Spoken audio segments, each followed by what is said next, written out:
عالم کے ساتھ ساتھ میں اسی سیکٹ کا عالم اپنے کو ڈکلیئر کرتا ہو کہ جس سیکٹ میں ہم ہیں.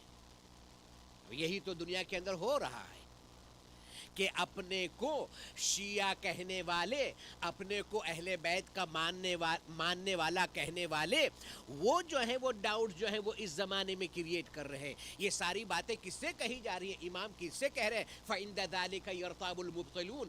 اور اس غیبت کے زمانے میں امام علیہ الصلوۃ والسلام کے سلسلے میں پریکٹسز جو ہماری ہیں، جو ہمارا بیلیف ہے، جو ہمارے فنڈامنٹلز ہیں، اس میں جو ہے وہ ڈاؤٹس کریٹ کرنے والے ڈاؤٹس کریٹ کریں گے، اور وہ ڈاؤٹس اپنے کریٹ کرنے والے جھوٹے ہوں گے، غلط ان کا ڈاؤٹ ہوگا. تو ڈاؤٹس کیا ہوتا ہے، کس طرح سے کرتے ہیں وہ؟ اپنے کو دیکھیے، غیبت کے زمانے میں امام کے آنے سے پہلے جو سب سے پہلی بات جو سمجھنی ہے کہ وہ جو کلیش ہے وہ ایمان اور کفر میں نہیں ہوگا. ایمان اور کفر میں کلیش نہیں ہے، اس لیے کہ کفر تو بالکل ظاہر ہے، obvious ہے. وہ کہتے ہیں، اوپنلی کہتے ہیں، خدا کو نہیں مانتے. حدیث میں یہ بھی ہے کہ امام علیہ الصلوۃ والسلام کے ظہور سے پہلے دنیا میں اوپنلی اللہ کے ایگزسٹنس کا انکار کیا جائے گا، اوپنلی. اور آج ہم دیکھتے ہیں کہ میڈیا کے اوپر، ٹی وی کے اوپر، بہت سے پروگرامز میں وہ لوگ کے جو خدا کے وجود کا انکار کرتے ہیں وہ اوپنلی انکار کرتے ہیں. ڈیبیٹ بھی ہوتا ہے، اوپنلی کہتے ہیں کہ میں خدا کو نہیں مانتا ہوں. یا پبلک میں بہت سے ایسے لوگ ہیں آپ کو ملیں گے جو یہ کہتے ہیں کہ ہم کسی کو نہیں مانتے ہیں. اس کے اوپر کتابیں بھی لکھی جاتی ہیں باقاعدہ. یہ بھی ہے، میرا یہ ٹاپک تو نہیں ہے، لیکن آپ کو معلوم ہے وہ جو اپنے کو ایتھیسٹ کہتے ہیں کہ ہم جو ہیں وہ کسی میں مانتے ہی نہیں ہیں، تو وہ غیبت کے زمانے میں امام کے آنے سے پہلے جو ہوگا وہ کیا ہوگا؟ اوپنلی جو ہے وہ انکار کیا جائے گا خدا کا. تو جو خدا کا اوپنلی انکار کرتا ہے ظاہر میں، اس کو اسلام میں کیا کہا جاتا ہے؟ وہ کافر ہے، وہ خدا کو مانتا ہی نہیں ہے. تو اصل جو غیبت کے زمانے میں اور غیبت کے بعد میں، یعنی ظہور کے زمانے میں جب امام علیہ الصلوۃ والسلام تشریف لائیں گے، تو اصل میں جو اپوزیشن میں ہے وہ ایمان اور کفر نہیں ہے. اس لیے کہ کفر تو بالکل obvious ہے، اور ہے کس سے؟ ایمان اور نفاق. یہ نفاق جو ہے یہ بہت بڑی اور بہت بری بیماری ہے. اس میں ہوتا کیا ہے؟ اس میں لوگ جو ہیں وہ کنفیوز ہو جاتے ہیں، لوگ جو ہیں وہ مس گائیڈ ہو جاتے ہیں. اس لیے کہ جو منافق ہے، جو ہیپوکریٹ ہے، وہ کیا ہے؟ ظاہر میں تو ہمارے جیسا ہے، اپنے کو شیعہ کہتا ہے، اپنے کو شیعہ کہتا ہے، اور شیعہ کا لباس پہن کے، اپنے کو شیعہ کہہ کے مومنین کو مس گائیڈ کرتا ہے. اسی لیے حدیث میں ہے کہ یرتاب المبطلون. امام کے آنے سے پہلے اس دنیا میں، ہماری سوسائٹی میں، اپنے کو شیعہ کہنے والے، اپنے کو عالم کہنے والے باقاعدہ جو ہے وہ ڈاؤٹس جو ہے وہ کریٹ کریں گے. اور یہ سب کچھ ہماری سوسائٹی میں ہو رہا ہے. میں ساری دنیا کی بات تو نہیں کہہ رہا ہوں، اپنی سوسائٹی کے، اس لیے کہ مجھے سننے والے جو ہیں وہ اپنے ہی لوگ ہیں جو مجھے سن رہے ہیں. ڈاؤٹ کیا ہوگا؟ یہ جو آپ دعا پڑھتے ہیں، دعائے افتتاح، یہ بھی جو ہے وہ غلط ہے. آپ جو دعائے ندبہ پڑھتے ہیں، آپ امام کو جو ہے وہ یاد کرتے ہیں، پکارتے ہیں، ان کو ایڈریس کرتے ہیں، یہ بھی جو ہے وہ غلط ہے. یعنی ائمہ علیہ الصلوۃ والسلام نے، نبی صلی اللہ علیہ وآلہ وسلم نے، یا پہلے امام نے، یا چھٹے امام نے، یا ہمارے 12ویں امام علیہ الصلوۃ والسلام نے جو کچھ بھی ہمیں کہا ہے وہ سب غلط ہے. یہ جو تھوڑے سے پڑھے لکھے ہیں، جن کے پاس میں بس سپرفیشل نالج ہے، اس میں کوئی بیس نہیں ہے، کوئی بنیاد نہیں ہے، وہ یہ کہتے ہیں کہ غلط ہے. یعنی امام نے جو کچھ کہا ہے وہ غلط ہے، وہ جو کہتے ہیں وہ سب کچھ. اچھا، بتاتے نہیں کہ کیا صحیح ہے. ہر چیز ان کی نظر میں. دیکھیں، اب یہ ڈاؤٹ جو ہے ان کا کام کریٹ کرنا ہوتا ہے، وہ ڈاؤٹ جو ہے وہ کریٹ کر دیتے ہیں. اور ایسی ٹیم جو ہے وہ یو کے میں بھی ہے، ہماری جماعتوں کے اندر بھی ایسی ٹیم پائی جاتی ہے جن کا کام ہے صرف مومنین کو گمراہ کرنا، ینگ جنریشن کو گمراہ کرنا. اسی لیے امام علیہ الصلوۃ والسلام نے کہا فَعِنْدَ کذالک یرتاب المبطلون، وہ لوگ کے جو غلط ڈاؤٹ کریٹ کرنے والے ہیں، جن کا کام ہی شک پیدا کرنا ہے، وہ امام علیہ الصلوۃ والسلام کے آنے سے پہلے ڈاؤٹس جو ہیں وہ کریٹ کریں گے. اور آج یہ جب سب کچھ جو ہے وہ ہو رہا ہے. اور صرف یہی نہیں بلکہ ان کی نظر میں امامت کا عقیدہ بھی صحیح نہیں ہے. ان کی نظر میں بہت کچھ جو ہے وہ صحیح نہیں ہے. اور آج جو ہے وہ سوسائٹی کے اندر اچھا یہ لوگ جو ہیں وہ ڈاؤٹس تو کریٹ کرتے ہیں، لیکن سب سے زیادہ گنہگار وہ لوگ ہیں جو ایسے لوگوں کو سیکنڈ کرتے ہیں، ایسے لوگوں کو سپورٹ کرتے ہیں، مورل سپورٹ دیتے ہیں، فائنینشل سپورٹ دیتے ہیں، ہر طرح کا انہیں سپورٹ دیتے ہیں. اسی لیے تو یہ لوگ جو ہیں وہ مضبوط ہوتے ہیں ڈے بائی ڈے. کیوں؟ اس لیے کہ لوگ جو ہیں انہیں سپورٹ کرتے ہیں.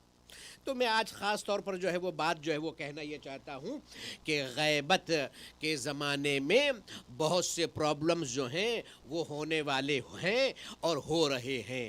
جیسے جیسے ظہور کا زمانہ نزدیک آئے گا ویسے ویسے پرابلمز جو ہے وہ بڑھیں گے.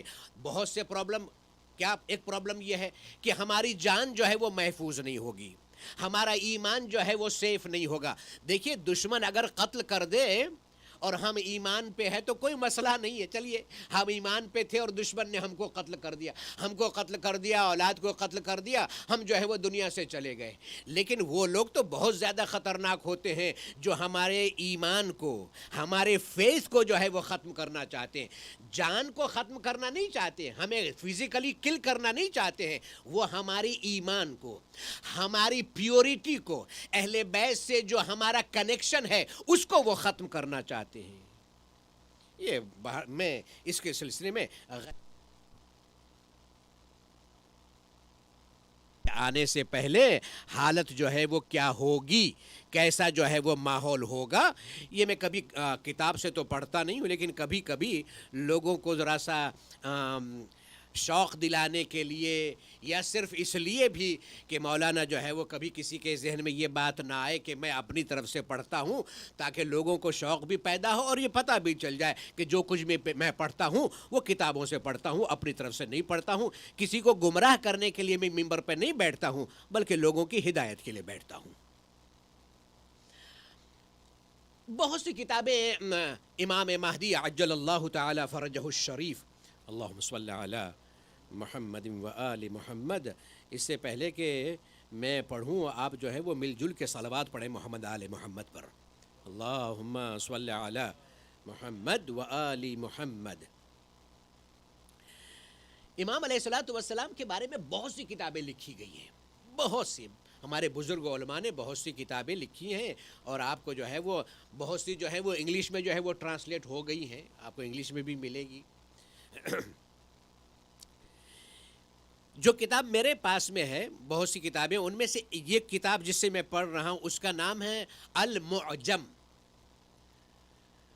المعجم الاحادیث للامام المہدی عجل اللہ تعالی فرجہ الشریف. یہ 5 والیوم میں ہے، قم سے جو ہے وہ پرنٹ ہوئی ہے. بہت اچھی کتاب ہے. سبجیکٹ وائز جو ہیں وہ اس کے اندر احادیث جو ہیں وہ موجود ہے، اور اس میں ایک بیوٹی جو خاص بات، اس میں جو بیوٹی ہے، یہ 5 والیوم جو ہیں اس میں بیوٹی یہ ہے کہ اس میں جو احادیث ہیں زیادہ تر حدیثیں اس میں مسلمانوں کے دوسرے جو سیکٹ ہیں ان کی کتابوں سے ہیں. ہمارے شیعوں کی کتابوں سے بھی اس میں حدیث ہیں، لیکن زیادہ تر اس میں جو ہے وہ مسلمانوں کے جتنے بھی سیکٹ ہیں ان کی کتابوں سے حدیثیں جو ہے وہ اس میں لی گئی ہیں. اور بہت ہی یوزفل یہ کتاب جو ہے 5 والیوم میں ہے. اس میں نبی صلی اللہ علیہ وآلہ وسلم کی اور دیگر ائمہ سے، خاص طور پر نبی صلی اللہ علیہ وآلہ وسلم کی حدیث کو بیان لکھا ہے انہوں نے. اور اس میں آخر زمان، جیسا کہ میں نے یسٹرڈے بیان کیا تھا کہ آخر زمان کا کیا مطلب ہے، تو آخر زمان کے بارے میں یہ بیان کیا گیا ہے. کیا ہے حدیث میں؟ کیا ہے حدیث؟ کہتی ہے سیجیء اقوام فی آخر الزمن، آخر زمانہ میں لوگ آئیں گے،